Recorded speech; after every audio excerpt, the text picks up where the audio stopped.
Okay, so this is Integrity Capital training, and specifically today we're going to be talking about a topic which is a core conviction for us here, which is this idea of being candid but gracious.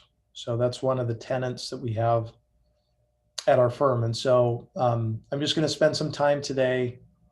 I will try to make it somewhat interactive, but what do we mean by it? What do we not mean? Why does it matter?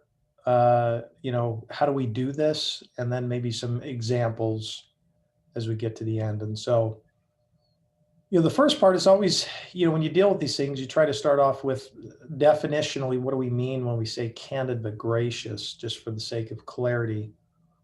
And what we mean is discussing the reality of the past, present, or future situation, but doing so in a way that maintains dignity for the people involved. So think about those two elements that are involved.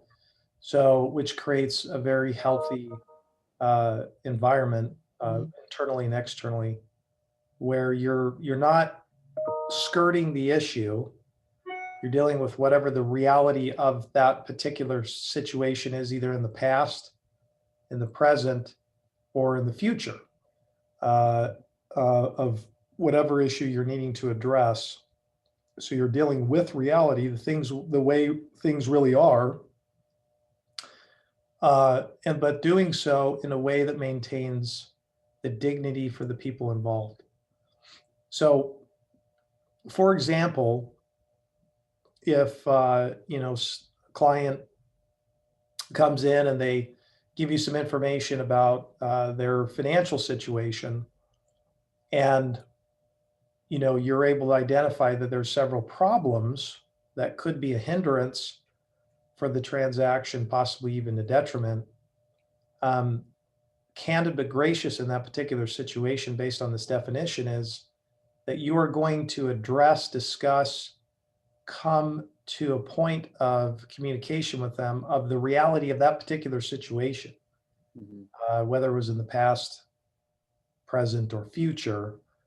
But you're going to do so in a way that, again, maintains dignity for the people involved, that they are valuable, and not less than, not greater than, but equal to us. So that is the definition of what we mean when we say candid but gracious. So what we don't mean by this is being nitpicky about everything. Sometimes we can take that and say, okay, well, I have to kind of poke and prod at everything. And the answer is no, you don't. I'm not talking about trying to nit at everything. It's just dealing with the things that are patternistic, potentially detrimental, major items that could cause issues in the relationship, cause issues in the transaction, because there's, issues you could deal with all day long, but it's the major items that we're trying to deal with. So that's what it does not mean when we say being candid but gracious, and does not mean being rude, kind of henceforth the graciousness part, of being a jerk or being rude, or, treating somebody less than. So that's what it does not mean when we say being candid but gracious, because sometimes we can hear the candid and it could seem like, well, you're just going to be blunt. But that's why I intentionally put gracious behind there, because we need to be candid with people and deal with the issue, but do so in a way that maintains dignity. So that's the definition, just so we're clear. Then the question is, why does it even matter? I guess another way you could say that is, who cares? And the reason why it matters is because the first thing is it assures growth of the individual. I'm pretty convinced that it is impossible next to impossible to grow individually if you don't live a life of being candid with yourself about some of the things you need to work on. Um, because then you're living outside of reality and trying to pretend that you can live in a world that doesn't exist. So, um, so it's a great way to assure growth, and growth is a good thing. It's a healthy thing. It's what we actually desire in our truest form. So it assures the growth of us as individuals. Um, it also assures growth in relationships as well. When you think about growth in relationships, that will come with some opportunities to address things that are wedges or difficulties, or stones in the shoe, I call them, where we need to pull those out and deal with them. And so it assures that we will grow relationally and as an individual. The second thing is because it assures the growth of the culture. And those two go hand in glove. You can't have the individuals not growing individually and then expect that the culture is going to grow as well. Just, it can't happen. So we assure that individuals will grow, and then the culture grows, because that's what the culture is made up of, is the people. And so, and we really want that to be a healthy, thriving, exciting, life-giving culture. And so henceforth, we need this tenet of being candid but gracious. The fourth one is because it gets rid of the dead weight of issues. If you've ever been like me at times in my life, I might carry something around that I don't want to deal with for too long. And, or someone in my life might address something that I didn't really want to deal with, but it helps release that particular issue in my life. And so the Candid but Gracious allows me to offload a weight that really shouldn't be there, maybe a blind spot. And then finally, the fourth one I thought of is just because it gives peace of mind. I mean, that's again another one of our focal points in terms of our why. And I'm convinced you cannot have peace of mind unless you live a life of candid but graciousness. Because again, if you're not dealing with it on an individual level, you're living in a place that just doesn't have a lot of peace. And then also you're in a situation that is really challenging. And so it really gives you peace of mind, is the other reason why it matters at the end of the day. So any questions on that or comments before I go forward, whether it's the definition or just on why it matters? No, I love it because it actually reminds me of like when I'm hanging on to something that I know I need to address, I think about it all day and all night, and it does not allow for peace of mind. It's distracting me in the wrong ways. Or when I Yes. know, hey, I was candid but gracious about it, it's over, and it provides that sense of peace that I know that it's been addressed, it's been handled. Let's just move on with our lives, So Yeah, I love that, and it's so true. It hits home. So that's really good. Yeah. It's like that's why I use the old thorn in the foot analogy. You're not, till you pull that thorn out, it's going to hurt. yeah, So, exactly. um, good. So how do we do this then? Okay. So we understand why it matters. We understand the definition, but then the question is, how do we actually do this? Um, and I have about 6 things that I wrote down here. They're not all encompassing. I'm sure there's more, but this is what I thought was probably applicable for most situations. And the first one is we just use our own personalities. I'm not going to address an issue the same way Dan is, or Dan's not going to address the issue the same way Lana is, and Lana's not going to address the same issue the way Tom does. and so on and so forth. Everybody has their own personality, they have their own temperament. And so the first thing is just by embracing that you will probably use your own style, maybe is a good way to put it, on addressing things, and embrace that. That's okay. That's a good thing.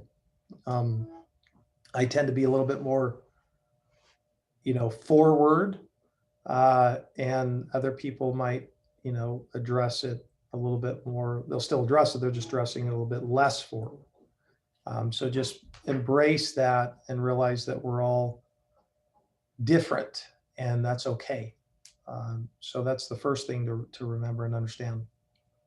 The second thing is um, to listen well and ask questions. I know that seems simplistic, not always easy to do. So one of the things when you're in a candid but gracious conversation, there's a real temptation to just be thinking about the next thing you're going to say, or already have your agenda figured out, as opposed to really listening to what somebody just said. And if anybody's been in any relationships, we've all been guilty of this, of not listening well. And then just asking questions, which leads to the next one, which is just being curious.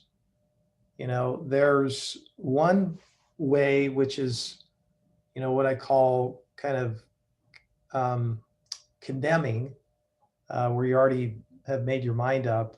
But the other way, which is, I think, a lot more beneficial for all parties, is just being curious, gathering information, asking questions. In fact, Kelly had mentioned this last night, in her process of having to let things go, like asking questions, like, why is it that you didn't, come on time a couple times? Well, I'm pregnant, So just gathering information, as, Steve Zabilski said, Steve Covey, I remember one time he was in his book, one of his books, he was on a subway, and some guy was on there with two of his kids that were just out of control and rambunctious. And he was just so annoyed. He's just like, why don't you just get your kids under control, for crying out loud? So he's thinking this in his mind. Obviously, that didn't come out of his mouth, but he did actually end up asking him a question. And he just said, is everything okay?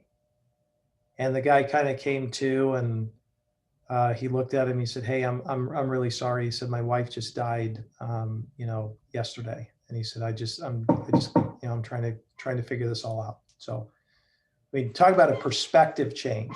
It's like, whoa, he just went from annoyed to like empathetic. Like, wow, how can I help?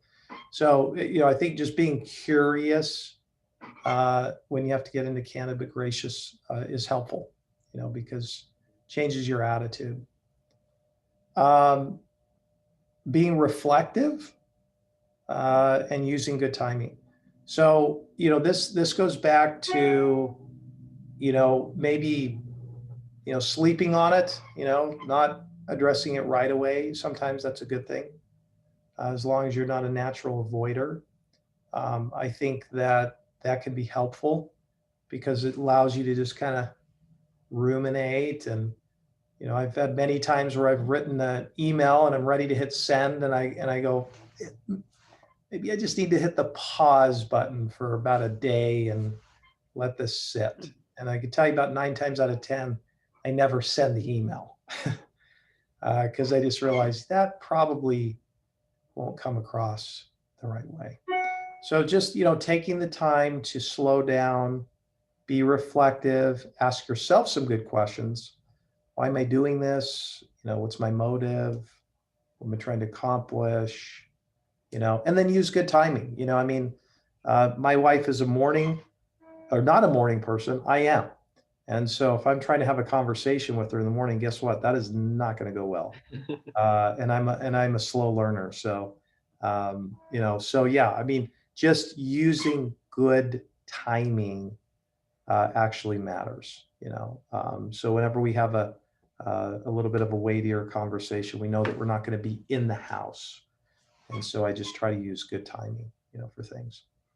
Um, the fifth one is by seeing someone as valuable as a valuable human being. Again, we talk about this, people that are intrinsically valuable.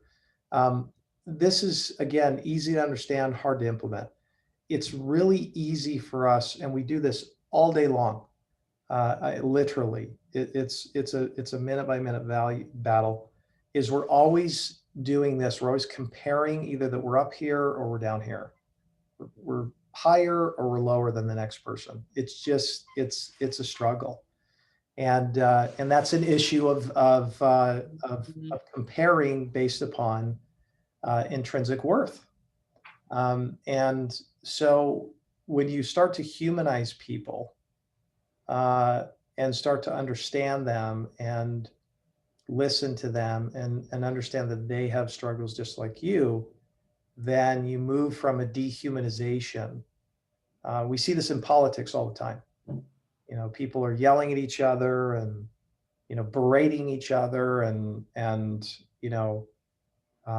think that would start to change if we just really started saying, this is a person that has feelings, desires, motives, um, and they're human. So you need to understand that. And the final one is just by being patient. Just realize that might not turn out the way you wanted. In fact, a lot of times it won't. But just being patient and allowing people. So those are just 6 things of how we can do this. So I'd love to have you chime in if you have any questions or again comments on any of those 6. Yeah, it's interesting. I mean, sometimes there's opportunities that we can't wait to just respond. So then we forget 80% of what's actually being shared with us. And I personally have struggled with this where I'm always just thinking, what am I going to say next? What am I going to say next? And then they reveal that they already shared what I was going to ask them.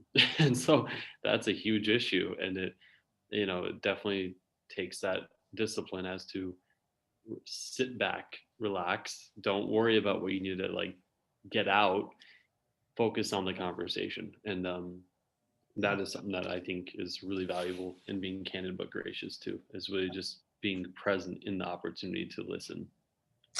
That's great, Dan. Just the idea of being present Yep. and is really a struggle.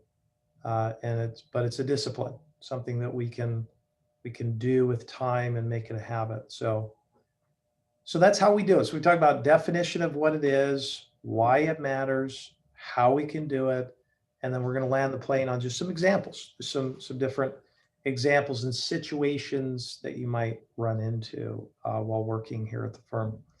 So the first one is, borrower who, they want to hide some information from the lender. They're talking to you, and you're their consultant or the confidant, and they might ask you to withhold information from somebody.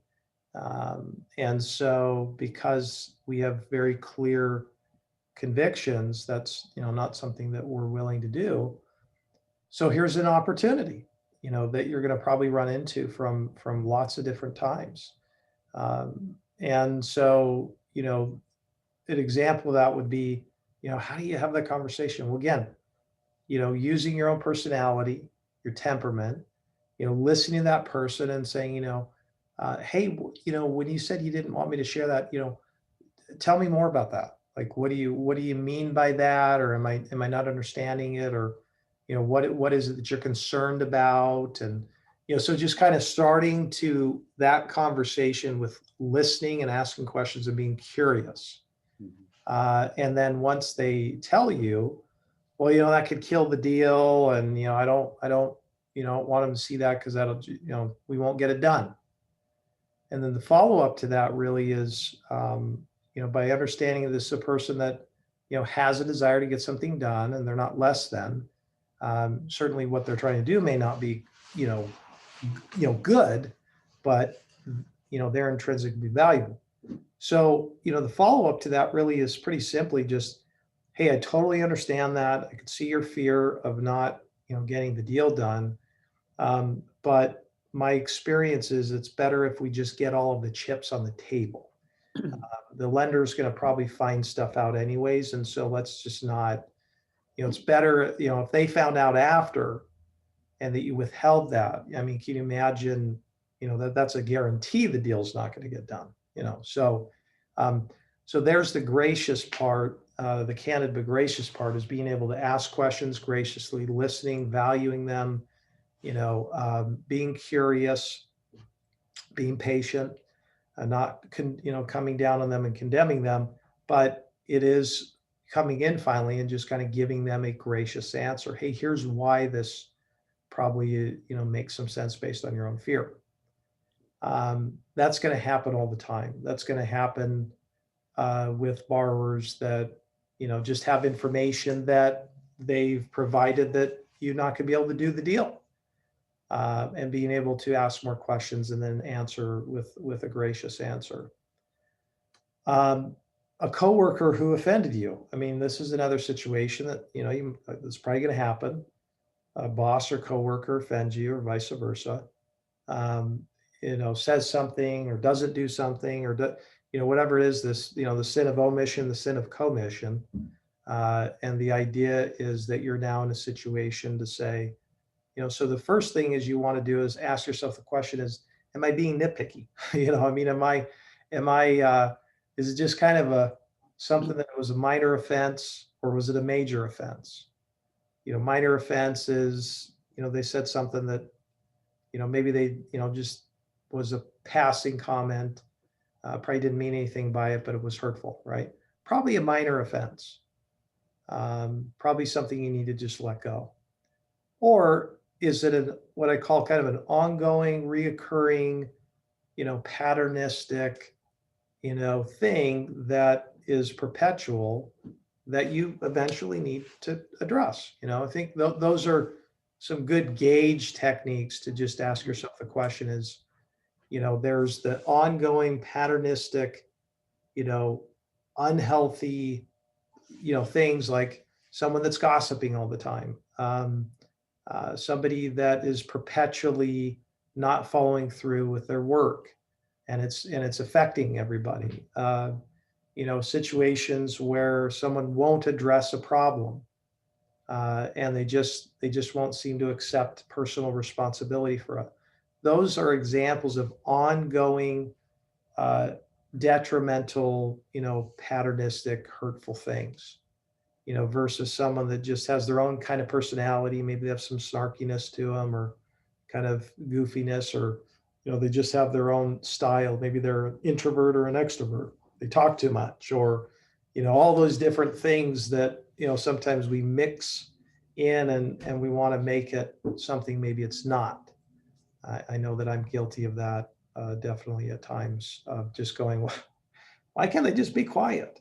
But everybody just has their own personality. So those are just some examples of things that you might run into. I'm sure there's going to be many more, but I think it's just important to know that number one, it is important that we are candid but gracious, and there you understand why that's important.